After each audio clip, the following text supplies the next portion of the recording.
So ayan po guys, nandito na po ako sa Palawan Express para magbayad ng aking home credit loan. At ito na po, successful na po ang aking payment for the month of January 2024.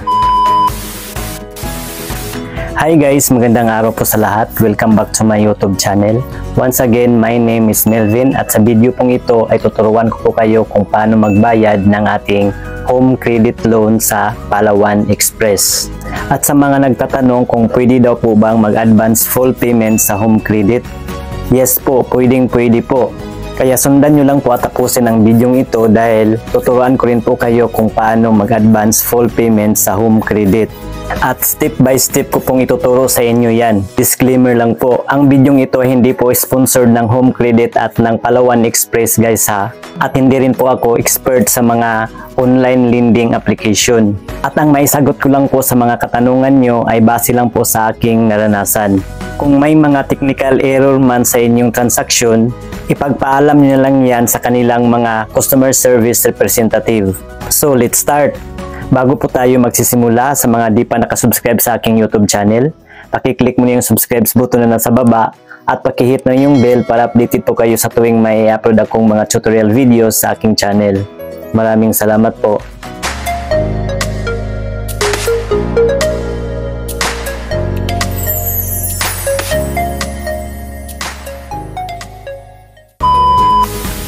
So ayan po guys, bago po tayo pupunta sa branch ng Palawan Express, ay i-open muna natin ang ating home credit account.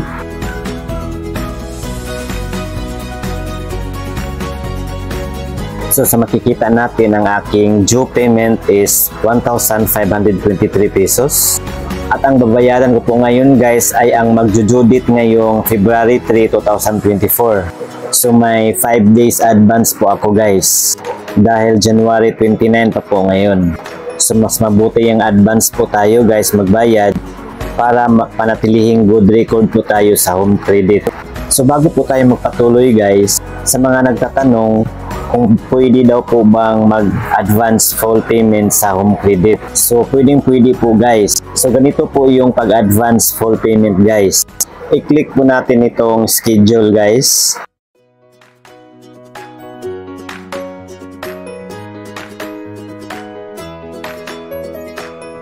And then scroll up lang natin guys. And then dito sa baba may makikita po tayong payment schedule. So dito po natin makikita ang ating mga monthly dues guys. So katulad sa akin mula September 30, 2023 hanggang May 31, 2024. So 9 months ko po ito babayaran guys. So halimbawa, if fully paid ko na po lahat, so ganito po yun. So sa makikita natin guys, mula 1 to 5 ay naka-green check na po siya. Meaning bayad na po ako niyan. Bayad na po ako niyan mula September hanggang January. So itong mula 6 hanggang 9 or itong February hanggang May, ito po yung remaining balance natin. So kapag ifo-fall po natin yan sa pagbayad, ay kukumputin lang natin yan guys. Halimbawa, itong sa akin is 1,523 pesos. I-multiply po natin yan into 4 from February, March, April, and May. At ang total po niyan guys, ay yan po ang ilalagay po natin doon po sa amount kung saan po tayong payment centers, e-wallets, or bank account magbayad. At kapag successful na po ang ating transaction, ay automatic fully paid na po tayo. At take note guys, kapag mag-advance fully paid po tayo, ay wala po tayong matatanggap na cashback guys ha. Ganun pa rin po ang ating babayaran, yung interest na binigay at yung mga hidden charges. So ganun lang po kadali mag-advance full payment guys. So ngayon, balik po tayo sa dashboard. So continue po tayo sa ating pagbayad ng ating loan sa Palawan Express. So bago po tayo pupunta ng Palawan Express, ay kopyahin muna natin itong ating account number dito sa home credit. Pwede rin natin i-screenshot dahil baka mahina pong signal doon o wala pong signal doon sa Palawan Express na pupuntahan natin. Hindi po natin ma-open itong ating home credit account. So ngayon, i-click na natin itong pay guys. And then dito po tayo sa pay over the counter. i-click lang natin itong View Partners. Choose Payment Partner. So, i-click mo natin itong Palawan Express. So, pwede po nating malocate yung pinakamalapit na branch ng Palawan Express sa lugar natin, guys. I-click na natin itong Store Locator.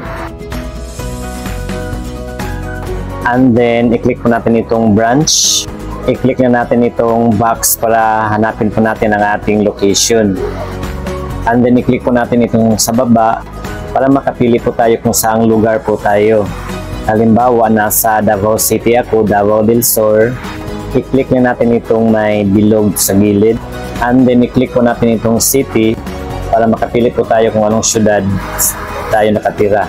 And then, dito sa baba, dito na po tayo pumili kung sa anong barangay at anong distrito tayo nakatira na may malapit na Palawan Express. Halimbawa, dahil nasa Kalinan po ako, i-click po itong Kalinan. So, ito na po guys. Nasa mapa na po tayo ng ating lugar. Itong may parang pin na nakakulay pula guys, yan po yung mga branches ng Palawan Express sa ating lugar. Mamimili lang tayo kung ano po yung pinakamalapit sa tinitirhan natin. Saka na tayo pupunta sa branch na nakita natin dito.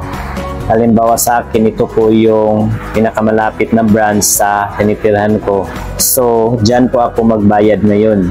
So, ngayon guys, balik na po tayo doon sa ating instruction. Sa Palawan Express guys ay may processing fee. Idadagdag po yung 15 pesos sa ating amount due. At dito sa baba guys, dito po mababasa natin ang mga instructions kung ano pong gagawin natin doon sa Palawan Express. Basahin nyo na lang kung gusto nyong basahin. Total, ituturo ko rin naman sa inyo ngayon. So ngayon guys, pupunta na po tayo sa Palawan Express. So ayan po guys, nandito na po ako sa Palawan Express. Ngayon, maghingi na po tayo ng form para ating fill-upan.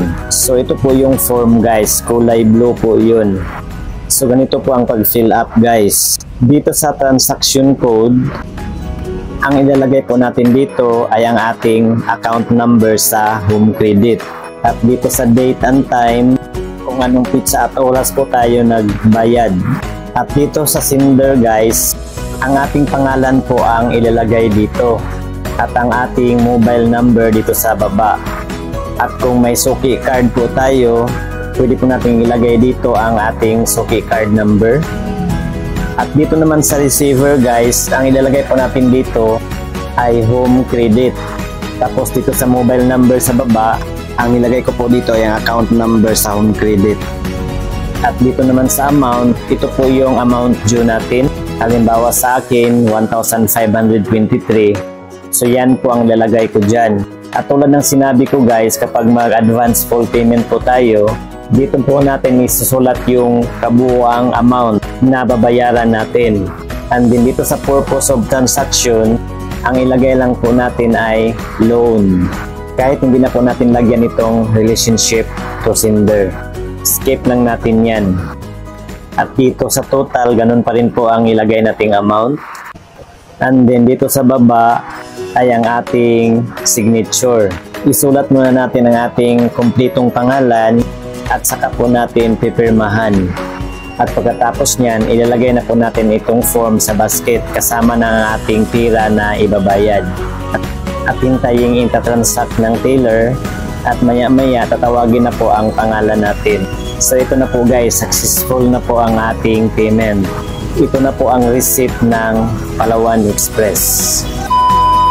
At sana nakatulong po sa inyo ang video ito guys. Paki-like na lang po kung nagustuhan nyo at paki-share na rin sa iba para may idea din po sila. At para sa iba pa pong mga katanungan, pakisulat lang po inyong mga tanong dyan po sa comment section sa baba. So yun lang po guys. See you again sa next kong tutorial video. Bye! God bless!